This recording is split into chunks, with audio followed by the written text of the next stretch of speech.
दुनिया में परोपकार सबसे बड़ा धर्म है और दूसरों की सहायता इस दुनिया का सबसे बड़ा कर्म है। जीवन में दूसरे से उम्मीद कम और खुद पर विश्वास ज्यादा रखिए। जिंदगी में बेशक हर मौके का फायदा उठाओ, मगर किसी के हालात और मजबूरी का नहीं। भीख और सीख ठोकरें खाकर ही मिलती है। जीवन में किस्मत पर नहीं, अपनी मेहनत पर गुरूर होना चाहिए। जिंदगी जीने के लिए पिता की दौलत नहीं, पिता का साया ही काफी है। दुनिया आपके हिसाब से नहीं चलती है, बल्कि आपको इस दुनिया के हिसाब से ढालना पड़ता है। आपका नजरिया सबसे अधिक मायने रखता है कि आप अपने जीवन में होने वाली घटनाओं को अवसर के रूप में देखते हैं या फिर कमी के रूप में।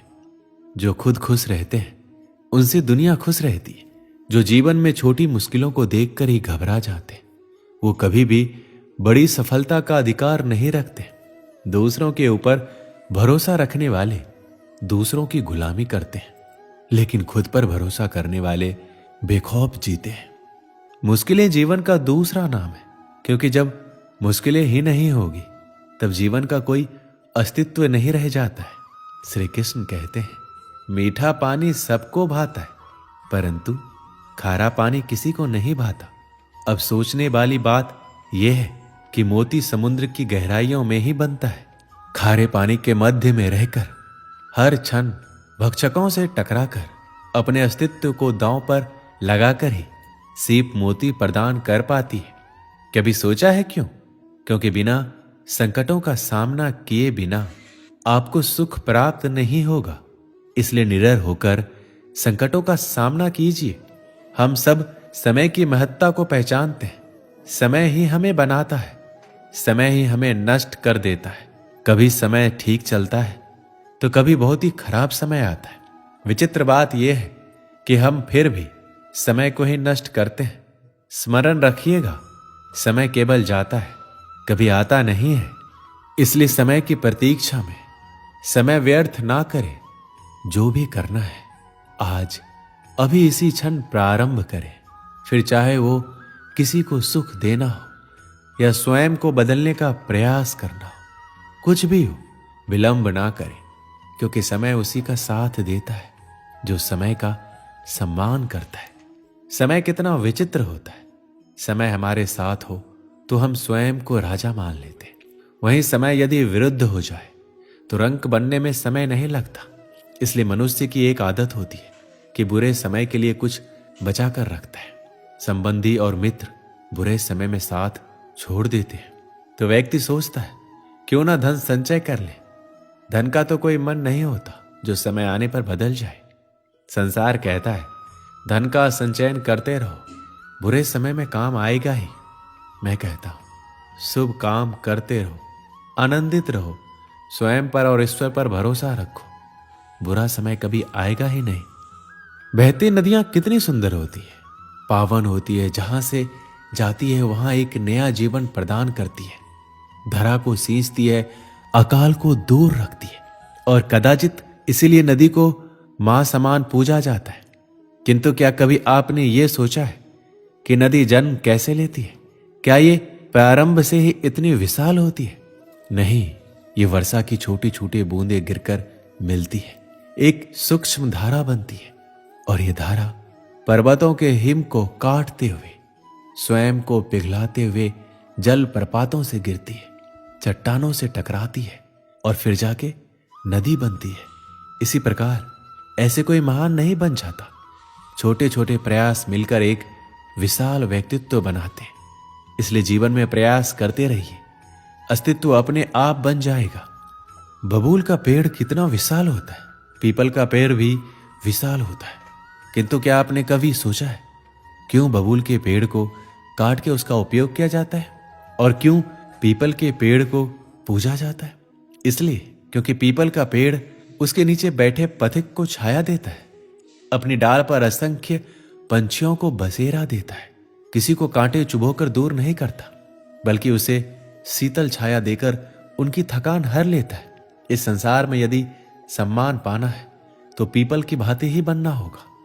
कुछ देना सीखो, आनंद, सुख, शीतलता, बांटना सीखो और कांटों की भांति कभी किसी को कष्ट ना दो। सम्मान स्वयं आपके पास चलकर आएगा। कभी सोचा है जब माता संतान को जन्म देती है तो क्या होता है? 9 माह का गर्भ, प्रसव की तीव्र पीड़ा। कहते हैं ये पीड़ा इतनी भयंकर होती है कि मानो जैसे संतान के जन्म के साथ माता को भी एक नया जन्म मिल जाता है और इस जन्म के साथ अंत होता है माता की पीड़ा का। किंतु यदि आप दृष्टिकोण बदल के देखें तो आप ये समझ पाएंगे कि पीड़ा का ये अंत एक अपार आनंद का प्रारंभ है। संतान माता पिता के लिए सुख का प्रारंभ है। जीवन के साथ भी यही होता है। हम किसी संबंध या किसी स्थिति के पीड़ादायक अंत के कारण इतना विचलित हो जाते हैं कि उस आनंदमयी प्रारंभ को देख ही नहीं पाते। इसलिए स्मरण रखिएगा, पीड़ा आनंद के प्रारंभ का लक्षण है। श्री कृष्ण कहते हैं, व्यक्ति का जीवन क्या है? अब आप कहेंगे, जन्म और मृत्यु के बीच का समय। और मृत्यु कब होती है? जब व्यक्ति सांस लेना छोड़ दे, हाथ पांव चलाना छोड़ दे, सोचना छोड़ दे। ऐसा नहीं है। जल की मृत्यु तब नहीं होती जब वो सूख जाती है। जल की मृत्यु तब होती है जब वो प्यास बुझाना बंद कर देती है। सूर्य की मृत्यु तब नहीं होती जब उस पर ग्रहण लग जाए या जब सूर्यास्त हो जाए। सूर्य की मृत्यु तब होती है जब वो भविष्य में इस संसार के जीवों को प्रकाश की आशा देना छोड़ दे। उसी प्रकार मनुष्य का अंत, उसकी मृत्यु तब होती है जब उसके भीतर की करुणा का अंत हो जाए। करुणा वो भाव है जो मनुष्य को मनुष्य बनाए रखती है, जो एक मनुष्य को किसी और मनुष्य का कष्ट, उसकी आवश्यकता का अनुभव कराती है, जो उसे बल देती है किसी और की सहायता करने के लिए, उसे पात्र बनाती है इस सृष्टि का नियंत्रण रखने के लिए। देखिए, इस संसार में मृत्यु केवल एक बार होती है, तो इस करुणा को क्यों मारना? स्वयं को मनुष्य बनाए रखिए, मृत्यु के पश्चात भी जीवित रहेंगे। इस संसार में सबसे कठिन कार्य क्या है? कोई कहेगा पर्वत पर चढ़ना, कोई कहेगा तैरना, कोई कहेगा उड़ना। किंतु क्या ये वास्तव में कठिन है? असल में देखा जाए तो बस ये थोड़े भिन्न है। जो कर्म हमारे लिए थोड़े भिन्न हो, हम उसे कठिन समझ लेते हैं। जैसे तैरने की कला भिन्न है, पर्वत चढ़ने की कला भिन्न है, उड़ने की कला भिन्न है। जैसे कि कुछ लोग गणित और विज्ञान को कठिन समझ लेते हैं, किंतु वास्तव में बस ये साहित्य से थोड़े से भिन्न है, कठिन नहीं। देखिए, संसार में कठिन कुछ भी नहीं है, बस एक दूसरे से भिन्न है। जैसे कुछ लोग हो, कभी कभी हमें समझ नहीं आता है क्योंकि हमारे सोच और विचारधारा से वो भिन्न है, किंतु ये समझ लिया जाए कि वो कठिन नहीं है, बस थोड़े भिन्न है, तो अनेकों संबंधों को बचाया जा सकता है। ये संसार बहुत ही बड़ा है और हम उसके सामने बहुत ही छोटे हैं। इस संसार में लाखों लोग ऐसे मिल जाते हैं जो हमें समझते हैं कि संसार कितना बड़ा है, कितना अद्भुत है, कितना सुंदर है, और इस संसार की रचना करके ईश्वर ने कितना बड़ा कर्म किया है। किंतु आपको इस जीवन में कुछ मुट्ठी भरी लोग मिलेंगे जो ये बताएंगे कि इस संसार में आप कितने महत्वपूर्ण हैं, आप कितने अद्भुत हो। यदि आप उनके साथ हो तो वो कितना अच्छा सृजन कर सकते हैं इस संसार को और कितना पवित्र बना सकते हैं। तो इस संसार को पीछे छोड़िए और उन मुट्ठी भर लोगों को महत्व दीजिए, क्योंकि वही आपके अपने हैं और वही आपको उचित मार्ग पर ले जाएंगे। मनुष्य अपने परिवार के लिए क्या कुछ नहीं करता, दिन रात परिश्रम करता है ताकि अपने परिवार की आवश्यकता पूर्ति के लिए धन कमा सके। परंतु क्या केवल धन कमाना पर्याप्त है? आप कहेंगे हाँ, क्यों नहीं। धन से सब कुछ मिलता है, विद्या मिलती है, घर मिलता है, औषधि मिलती है, ये सब एक सीमा तक ठीक है। किंतु तनिक मन से सोच के देखिए, जब बालक रोगी होता है तो उस कड़वी औषधि को क्यों पी लेता है? क्योंकि उसके पिता ने इस औषधि को धन से खरीदा है? नहीं, बल्कि इसलिए क्योंकि उसके सामने खड़ा उसका पिता, उसे उन पर विश्वास है कि वो उसे कुछ होने नहीं देंगे। ये विश्वास, ये संस्कार, ये सीख कभी धन से नहीं मिलती। ये मिलती है उस समय से जो माता पिता ने अपने संतान के साथ बिताया है। इस जीवन में धन अवश्य कमाइए, किंतु अपने परिवार को भी समय दीजिए, प्रसन्नता मिलेगी। वर्षा के कारण बने कीचड़ से होकर आप अपने घर जरूर गए होंगे, लेकिन चप्पल पहनने के कारण आप उस कीचड़ से तो बच जाते, किंतु उन चप्पलों द्वारा उड़ने वाली बूंदें आपके वस्त्रों को मैला कर ही देती है। किंतु फिर भी इन बूंदों से आपके वस्त्र मैले हो जाएंगे। इस कारण से आप चप्पल पहनना तो नहीं छोड़ते। इसी प्रकार जीवन में कुछ लोग ऐसे भी आते हैं चप्पल की भांति, जो आपको कीचड़ से तो बचा लेते हैं, किंतु वस्त्र रूपी आपके मन पर शंका के दाग लगा ही जाते हैं। इन लोगों के कारण मन को खिन्न करने की आवश्यकता नहीं है। आवश्यक है ये सोचना कि आपको आपके पांव कीचड़ से बचाने हैं या आपके वस्त्र। जीवन में गंभीर होना अच्छी बात है, किंतु हर बात को यदि गंभीरता से लेने लगोगे तो जीवन का आनंद समाप्त हो जाएगा। ये संसार नश्वर है, यहां पर ऐसा कुछ भी नहीं जो सदा के लिए जीवित रहेगा। तो जब तक ये जीवन है, संतोष और आनंद से जिए।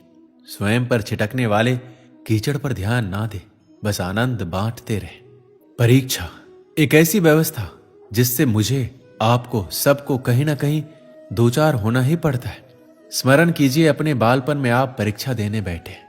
अब कुछ बालक ऐसे होते जो वर्ष भर परिश्रम करते हैं, पढ़ते हैं, मन से परीक्षा देते।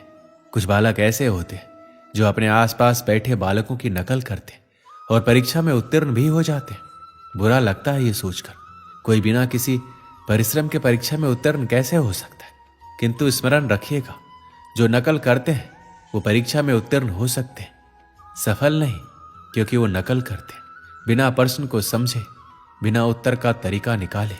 यही हमारे साथ भी होता है। हम हमारे जीवन में दूसरों को देखते हैं, उनकी नकल करते हैं, उनकी भांति बनने का प्रयास करते हैं, किंतु ना हमारे जीवन में सफलता आती है, ना आनंद आता है। क्यों?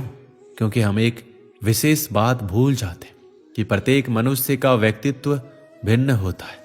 आप दूसरों की नकल करके अपना जीवन व्यतीत कर सकते हैं, किंतु यदि अपने जीवन में सफलता लानी है, यदि अपने जीवन में आनंद लाना है, तो स्मरण रखिए, स्वयं के प्रश्नों का उत्तर जीवन में स्वयं को ही खोजना होता है। दोस्तों, इस वीडियो में बस इतना ही। मिलते हैं अगले वीडियो में। अपना ख्याल रखिएगा। जय श्री कृष्ण।